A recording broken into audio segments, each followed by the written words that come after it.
પૂજ્ય વડીલા ભાઈઓ અને બહેનો, જય જિનેન્દ્ર. તપસ્વીઓ ભાઈ બહેનો ને સાતામાં પૂછું છું અને સાતામાં હશો. જૈન વિગન્સ આ આંબેલની ઓળી કરાવવાનો લાભ મળ્યો તે માટે ખૂબ આનંદ અનુભવીએ છીએ અને આભારની લાગણી પ્રદર્શિત કરીએ છીએ. આ ઓળીના કાર્યમાં મદદ કરનાર વોલન્ટિયર્સ આ તકે ખૂબ આભાર માનીએ છીએ. મારી જેમ તો અહીંયા ઘણા નવા આજે હશો, કેમ કે બધા ઘણા કામે જાય છે ને વસ્તી ઘણી આવી છે, એટલે હું તમને થોડીક જૈન વિજ્ઞાનની થોડીક જલ્દીથી વાત કરી દઉં છું ને કેમ અમે બધું કામ કરીએ છીએ. જેની માટે રિપીટ થતું એને મને માફ કરજો. જૈન વિગન્સ એક એવી સંસ્થા છે કે પ્રાણીનું દૂધ, ચામડું, સિલ્ક, મધ, મોતી આ વગેરે વસ્તુ ઉપયોગ નથી કરતા. આપણને લાગતું હશે કે ગાયનું દૂધ વાપરવામાં શું ખોટું છે.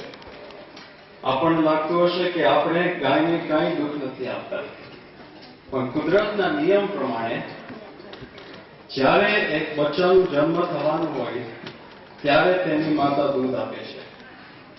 9 મહિના માટે આ ગાય માતા તેના વહાલા બચ્ચાને તેમના પેટમાં ધ્યાન રાખીને મોટું કરે છે, આપણી જેમ જ 9 મહિના.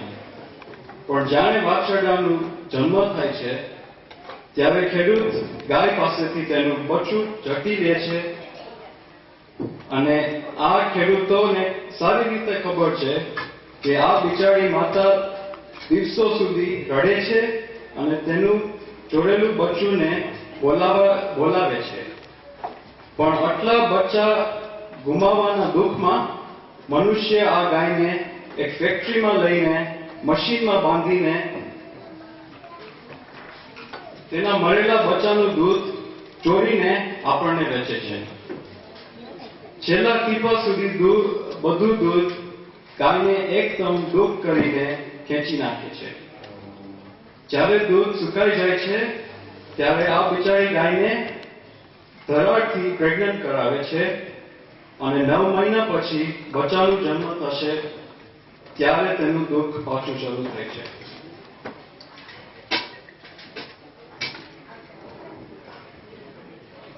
આપણે ગાયને સરખી રીતે રાખીએ તો 20 થી 30 વર્ષ સુધી રહી શકે છે, પણ આપણે એને ઘણી વાર વાપરીને તેનું જીવન 7 વર્ષમાં પતાવી નાખીએ છીએ. આપણે ભાગ્યશાળી છે કે આપણને સોયા, ચોખા અને બીજા વગેરે પ્લાન્ટ્સનું દૂધ બધી દુકાનોમાં મળે છે. આ સાંભળીને આપણને કરમો ઓછા બાંધવાનો મોકો મળે છે. તમને વધારે જાણવું હોય તો અહીંયા ટેબલ ઉપર સાઈડમાં ટેબલ છે, તમારા બધા પ્રશ્નના જવાબ અમે આપશું. આ કહીને હું કહેવા નહીં માંગતો. જય જિનેન્દ્ર બધાને અને તપસ્વી ભાઈ બહેનોને સાતા પૂછું છું. સાતા માણસો મારે ખાલી અમારા ગ્રુપ તરફથી બધાને ખૂબ આભાર માનવો છે, તમારા બધા તપસ્વીઓનો અને સુશીલાબેન એની ટીમનો, અશોકભાઈ એની કમિટીનો અને આખા ઓશા સેન્ટરનો, કે તમારા સપોર્ટ વગર આ કાર્ય ના થઈ શકતું હોત. એટલે અમારા યંગ ગ્રુપને પ્રમોટ કરવા વાસ્તે બીજા જેમને અમને હેલ્પ કર્યો છે તે છે ચામુ ને માંગીક છે વોલન્ટિયર્સ વચ્ચે મિષ્ટાન પ્રોવાઈડ કર્યું છે. તેમનો health food shop soya milk provide કર્યું છે, જેમને સોયા મિલ્ક પ્રોવાઈડ કર્યું ચાય વસ્તે. અને ખૂબ અમને આનંદ થાય છે આ ગ્રુપને કે આજે જે 10 દિવસના કઠોળ ને રાશન વપરાણું છે તે ઓર્ગેનિક છે અને ફેર ટ્રેડ ફ્રી છે. અને વોલન્ટિયર્સ વસ્તે બધું જે ખાવાનું છે તે બધું વીગન છે, એટલે એમાં સોયા મિલ્કની ચાય બનાવવામાં આવે છે અને મિષ્ટાનમાં ગાયનું ઘી નથી વપરાતું, વૈદિક એટલે વેજીટેબલ ઘી વપરાય છે. અને અમારી આ આશા છે અને વિનંતી છે ઓશવાલ કમિટીને, સુશીલાબેનની ટીમને કે આ આંબેલની પણ આવતી બધી આંબેલમાં આપણે અવિકામ કરી શકીએ તો આપણા કર્મો એટલા ઓછા બંધાય છે, સંત તરીકે ઓછા કર્મો બંધાય છે. અને આપણા મોક્ષના માર્ગે એટલો આપણે આગળ વધીએ છીએ. તમારા બધાનો જય જિનેન્દ્ર.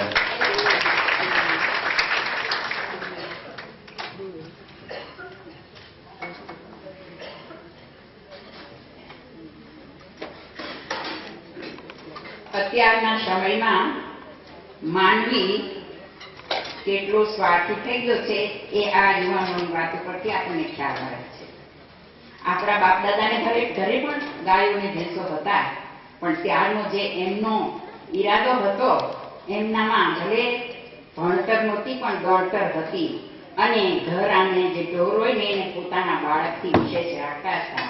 એટલે આજે સમય બદલી ગયો છે. એટલે આપણે તો હજી ચીલા ચાલુ એમ જ ચલાવીએ છીએ, પણ સમયને ઓળખીને યુવાનોને બદલવું જ પડશે.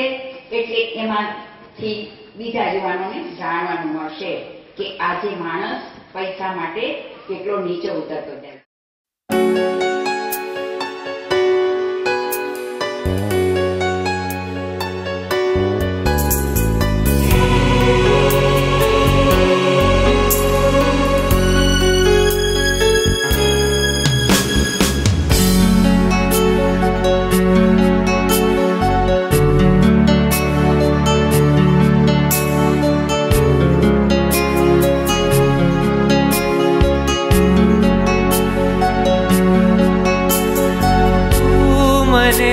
भगवान एक वरदान आपी दे,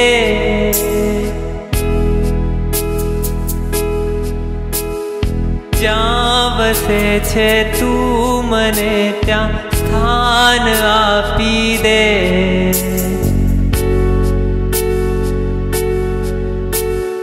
તું મને ભગવાન એક વરદાન આપી દે, જ્યાં વસે છે તું મને ત્યાં સ્થાન આપી દે.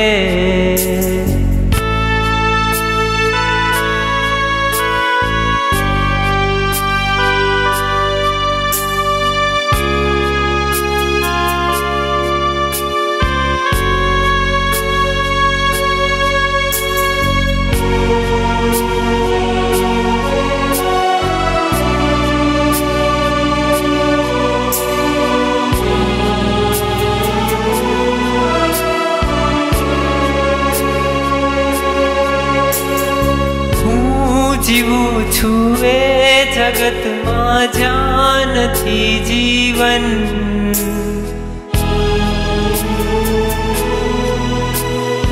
જિંદગીનું નામ છે બસ બોજ ને બંધન. હું જીવું છું એ જગતમાં જ્યાં નથી જીવન, જિંદગીનું નામ છે બસ બોજ ને બંધન. આખરી અવતારનું મંડાણ બાંધી દે, જ્યાં વસે છે તું મને ત્યાં સ્થાન આપી દે. આખરી અવતારનું મંડાણ બાંધી દે, જ્યાં વસે છે તું મને ત્યાં સ્થાન આપી દે. તું મને ભગવાન એક વરદાન આપી દે, જ્યાં વસે છે તું મને ત્યાં સ્થાન આપી દે.